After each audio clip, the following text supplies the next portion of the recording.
वो समय के बाद जौने समय मर्यादा पुरुषोत्तम राम भगवान श्री राम अपने गुरु विश्वामित्र के गुरु पूजा करवा जाता है। कारण कि हमारे गुरु विश्वामित्र जी के कृपा से सब कुछ हम लोग सीख के पूर्ण हो गए। तो अपने गुरु का गुरु पूजा करा दी या कुछ करके दे दे जा उद्धार हो जाएगा। कोई समय का भाव हो कभी भी लिखत कैसे हुआ हवा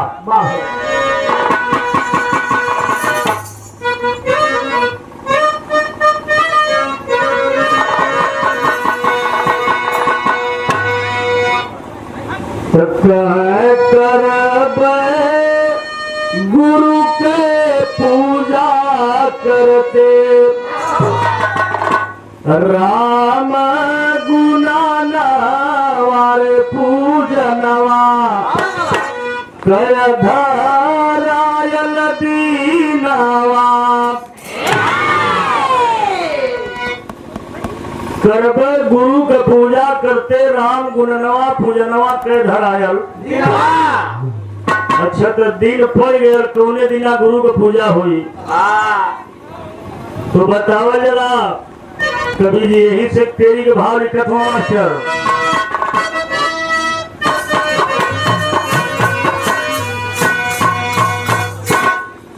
हरे करब करब हो करब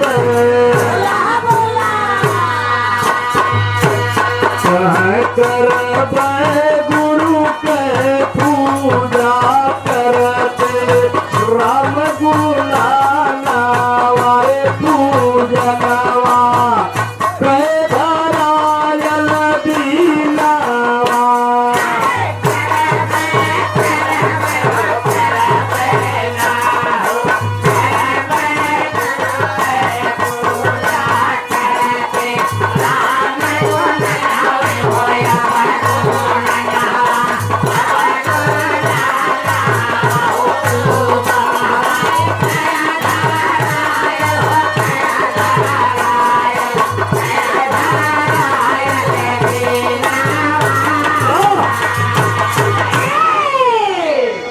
करब गुरु के पूजा करते राम गुणनवा पूजनवा के धरायल। जब दिन धरागल तो देखा यार नेवता बटे शुरू भैल बा लेकिन नेवता बटत कैसे हो कि खतहर देशन में भेजाई। अरे खतहर देशन में भेजाई अरे गुरु को सादर घर बुलाई गुरु को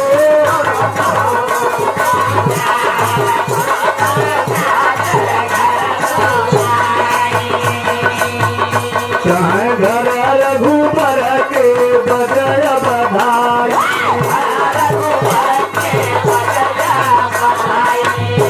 अरे चरया चर सब खुशी मनाई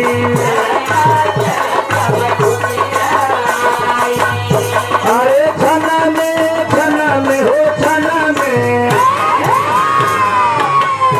अरे छन में नवतारुण कर हो भीड़ भवाना वारे पूजनवा के धरायल दीनवा।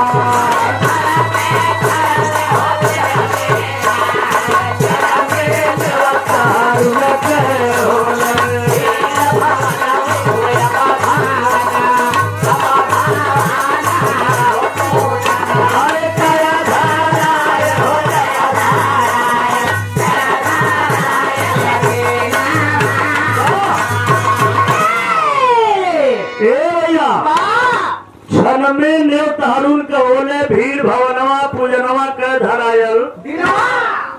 बतावा जरा यार नेवता निमंत्रण बट गए सब लोग भगवान राम के दरवाजा पर आ गए तो देखे वो पूजा रखाल कहाँ रहे वही बताओ जरा सरजू जी के तीरे सरजू तट के तीरे गुरु के पूजा करत हुआ इतनी भीड़ इतनी देवी देवता ऋषि मुनि सब लोग जुटल बा। अच्छा तो जेकर गुरु पूजा रहे गुरु विश्वामित्र का बुलावल गिला मर्यादा पुरुषोत्तम राम कहलन कि हमारे गुरु जी परम आदरणीय आप विश्वामित्र जी आप आवे।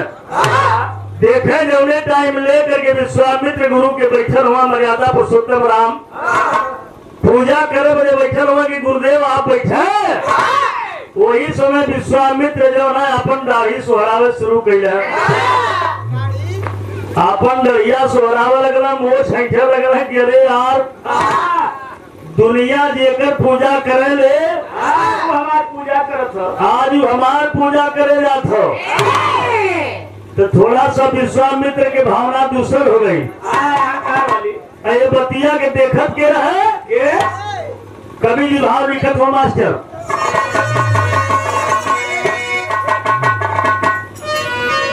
जौने टाइम मोछिया इठे थोड़ा विश्वामित्र तो देखने के कि जब विश्वामित्र के भयली अभिमनवा, अरे जब विश्वामित्र के भयली अभिमनवा, अरे घटनारद मन करय गुणनवा, रे घटनारद भैया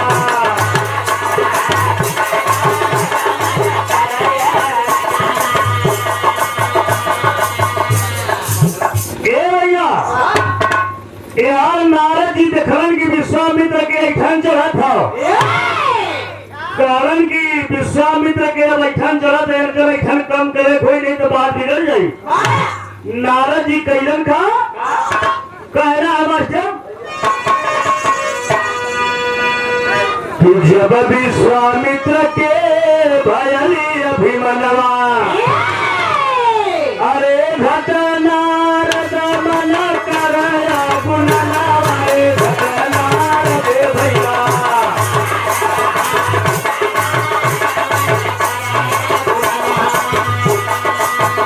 कहत बबीरा ले कर पयना,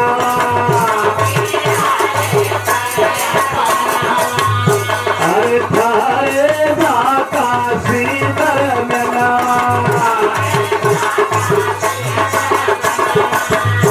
अरे डोले डोले डोले, अरे डोले बीरा बजावे गावे हरि गुण गाना, रे तू जलावा कह धरायल जीलावा।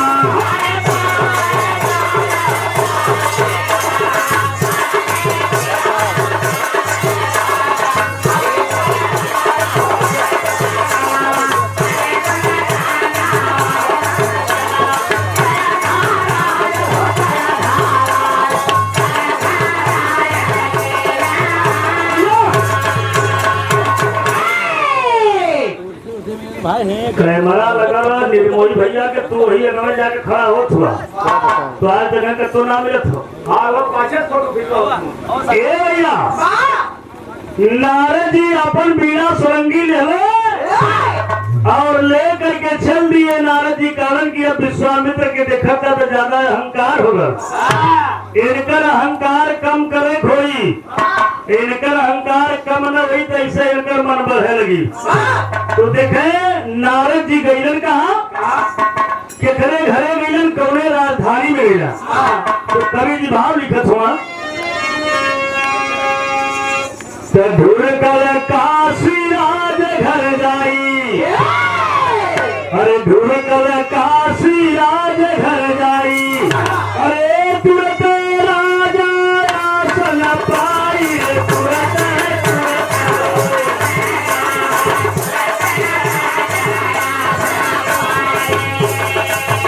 चाहे थम थम पूछल कुशलाई, अरे देख समय बोले मुनिराई, अरे धर्म धर्म हो धर्म, अरे धर्म धुरा धरा बहाना कहाना,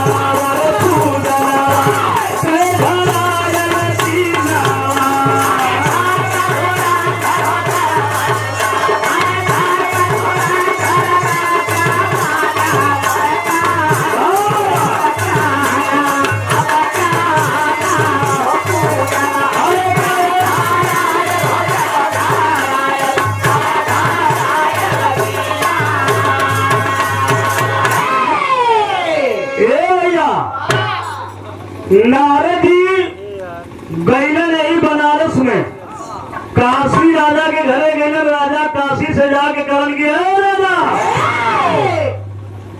जौने टाइम काशी राजा नारद के देखने तो अपन आसन छोड़ देना, दौड़ पड़े नारद मुनि के पास गए। जाकर के पैर पकड़ने के लिए, मुनि जी कृपा करके बतावें कि आप पहला कैसे। नारद जी हाफत हुआ नासर कहलन कि हमरे आवे के कारण बहुत गड़बड़ समाचार हो। कहे गड़बड़ समाचार का हो के जल्दी बतावा। कहे बतावे कि यह कि हई न्योता लेला, तोहरे लगे न्योता ना लगे ही मारे हम आए तुहा न्योता देवे। अच्छा देखा नारद का काम रहे कि जहाँ नारद कुछऊ न पावा हड्डी फेंक दो कुकुर लड़ावे। नारद को वह काम रहा न्योता दे के, जबकि न्योता लेके गल ना रहना। मुहे से कहावत कहला काशी राजा के कि है राजा भगवान मर्यादा पुरुषोत्तम राम अपने गुरु विश्वामित्र के गुरु पूजा करावत हुआ। कहलन के रे बाप हमरे के अंदर न्योता ना लालक का यही मारे पहली बार दवा भुला के यही मारे नहीं न्योता पौला कि ना कहा। हाँ तब तो बात हो गई। कहे कि अच्छे काम करे क्या कहे कहा। कहे मर्यादा पुरुषोत्तम राम का एक आदेश हो, गुरु पूजा में जितना लोग गया ना सब लोग तो वहाँ पहुँचने बात तो वहीं बचल हुआ। अब तुम्हें जाए कि हाँ तो एक काम करा चाहे जितना कुल करा, लेकिन ये काम और करे बात क्या करे मुझे बताओ तो भैया। तो इस गाना में गीत लगा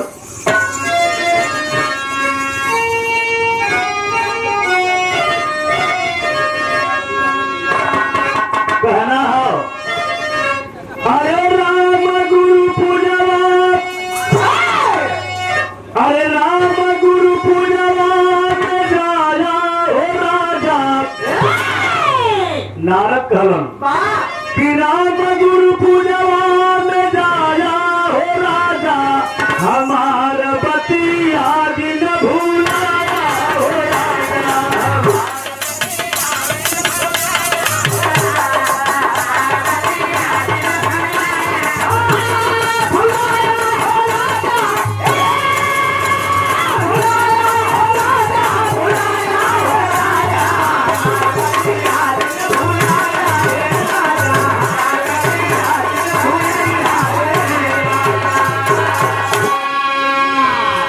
यह बतिया नारद कहलन कि राम गुरु पूजवा में जाया हो राजा, हमार बतिया दिल भुलाया हो राजा। अच्छा तो नारद का बताऊना राजा के कौन मंत्र देना कि राम गुरु पूजवा में जब तू जाया, देखा विश्वामित्र के शीश ना झुकाया।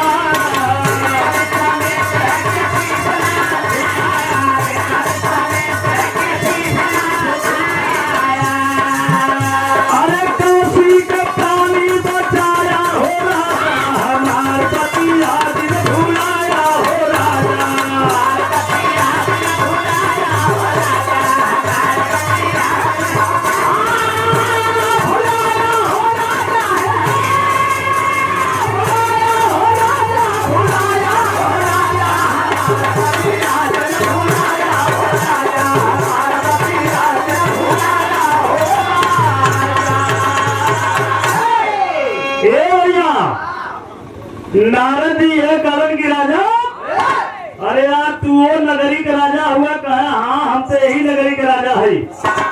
कहे एक काम करे गुरु पूजा में जाए, हाँ तो जितने राजा महाराजा देवी देवता ऋषि मुनि है सबके पलकी करा। एक द्वार बटोरे वाला है वो के पलकी करा। लेकिन जहाँ बुढ़वा दाढ़ी टे के मोछ आई के बैठे भैया विश्वामित्र उनके पलगी करा। राम का आदेश अगर पलगी कैला तो बेजती हुई। नारद के बतिया सुन के राजा कलन लिया की कौन बड़ी बात हो। अरे सबके पलगी करब उनके न करब का भावना हुई। राजा बतिया ना समझला कलन की ठीक बा महाराज जैसे तू कहला वैसे करब। कहे सुना माधवा तू तो वो नगरी के राजा हुआ जो नगरी में गंगा स्वयं तुहार आके पैर धोएगी। कहलन हाँ ये तो बात सही है महाराज, लेकिन कहलन कैसे? अरे स्वर्ग से उत्तम बात काशी नगरिया, स्वर्ग से उत्तम बात काशी नगरिया, जहाँ गंगा धोए काशी राजा के पयरिया।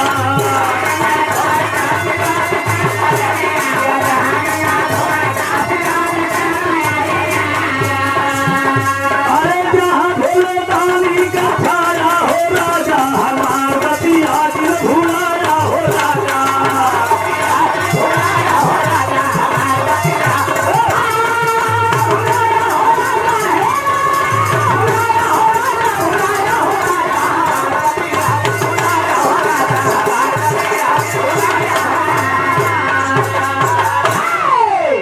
ए भैया कहलन की जहाँ भोले दानी के छाया हो राजा, हमार बतिया दिल बुलाया हो राजा। राजा कहलन बहुत सही हो, तो तोरे संगमे चली की बाधे में आई। नारद कहलन की ना ना ना, हम जहाँ थी ना मैंने जने कौर न्योता देवे कि तू पीछे आवा। अच्छा तो नारद जी वहां से कह के तो निकल गई ना, जा करके पूजा में पहुंच गया। नारद जी कतो गई ना तो तेरी के भाव है।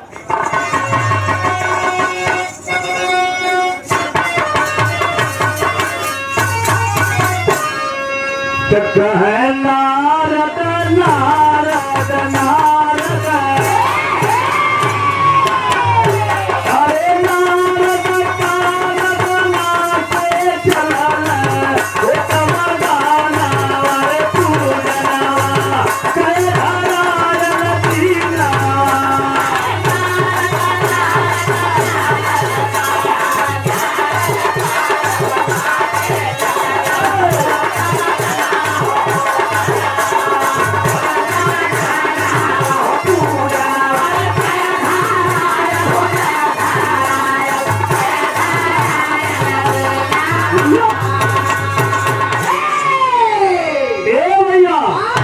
नारद काम बना के चलवा होत मगनवा पूजनवा के धरायल। अबे हर नारद जी पहुंच गए पूजा में, तब राजा चलत हुआ। जब राजा जात हुआ तो भैर का कहे पूजा में राजा जब जाई, अरे पूजा में राजा जब जाई। पहुंचना राजा वो पूजवा में तो देखत का हुआ, देखत हुआ कि तमाम लोग बैठल बा, विश्वामित्र भी पीछे बीच बैठल हुआ, टीका पटीका लगाई के। तो वो समय जो उन्हें कैलन का सबसे पहली पलकी काशी राजा के कैलन विश्वामित्र के बगल में।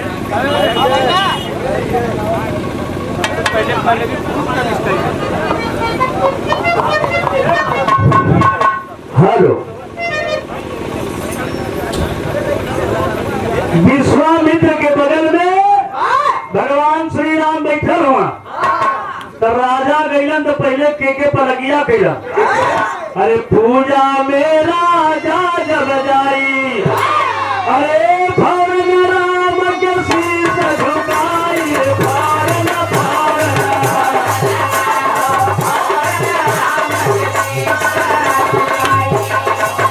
चाहे विश्वामित्र से मुँह फिराई, अरे भूल गए गुरु गौरव पाई। अरे मारे मारे हो मारे, कहे मारे क्रोधा में कैले आपन लाल याना, अरे तू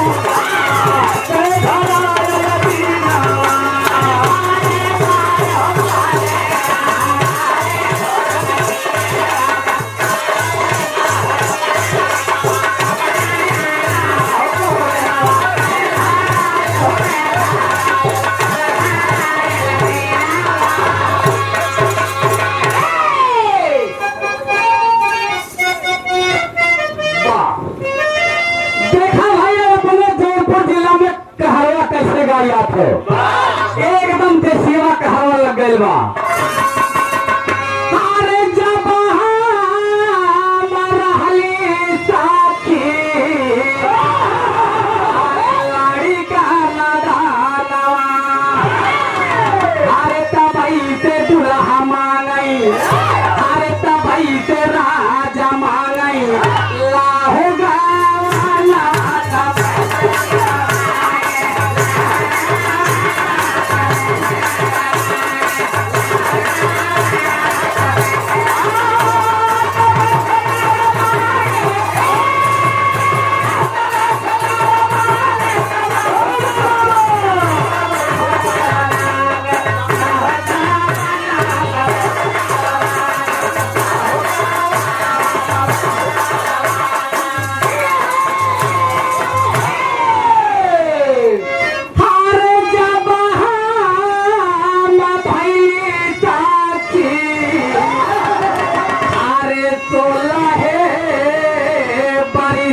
ऊपर वाले दबा, ऊपर वाले चाप दे। कबो कबो ना काम कर भाई, का करे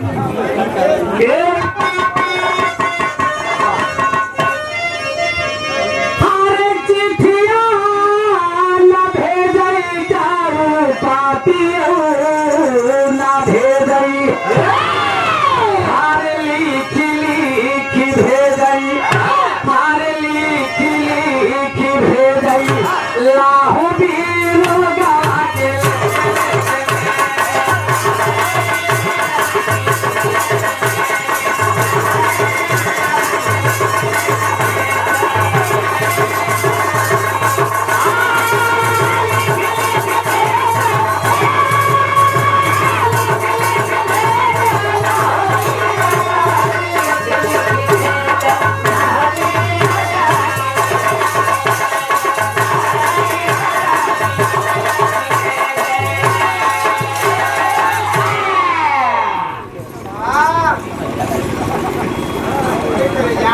बाहरे रसगुल्ला एक्का रैया के मन में कुल सिरा गिर जाए। तू कहीं करा ही होता है करा। ये ध्यान ना देला, एक्का जगह जब जाम हो जाना तो उनके तो हिलावत होला। ए भैया दोनों तन हो तो ही तरीका ना खत्म बा होके आप गौर करें। इधर राजा पहुंच गए पूजा में, राजा पूजा में गए बतावे जला जा करके पहली पलकी भगवान राम से कैला। भगवान राम के पैर छू रहे विश्वामित्र मोह सैकत हो कि आवा राजा आवा, लेकिन घूम करके जनता जनार्दन से पलकी करत हुआ विश्वामित्र के जना अपन पछवान आगे से सबके प्रणाम करत हुआ, विश्वामित्र पीछे ताकत हुआ कि जवाब पगला गया। पूजा हमारा पलकियों नहीं करत। विश्वामित्र कहे कि हमारे पूजा हो अही सब उतने दूर से आके कि अर्जा प्रजा के पलकी करे तो हम यही बैठे हमारे पूजा हम पलकिए ना कर था। बड़ा गुस्सैला विश्वामित्र कहलन के रूप बतावत थे तबले यार भगवान राम पूजा पूजा धीरे धीरे करावत हुआ। विश्वामित्र मारे क्रोधन अपन जो बैठल हुआ तो भैया का हर पूजा पूरा कराई, अरे हर पूजा पूरा कराई, अरे रहने ज्योति हर घर जाई, रहने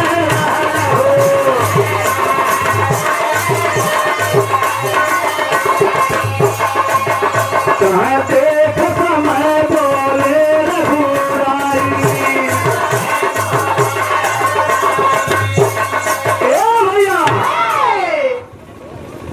जौने टाइम पूजा पूरा हो गई, गुरु के पूजा कर भगवान श्री राम ब्राह्मण ज्योति से अपन दान ले लेके अब चले के तैयारी करते हुए तबले मर्यादा पुरुषोत्तम राम कहना विश्वामित्र के पैरवा पकड़ना कहा गुरु कहा तुम्हारे पूजा कैली अब हाथ जरूरत ना तो से कि तू हमसे कुछ मांग ला, हमसे कुछ दान दक्षिणा लेना, हम उद्धार हो जाए तो से।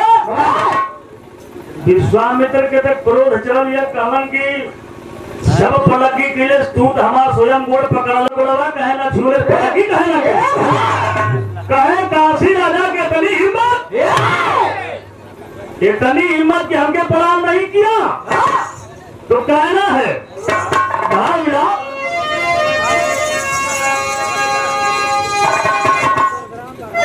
यदि लाइन हो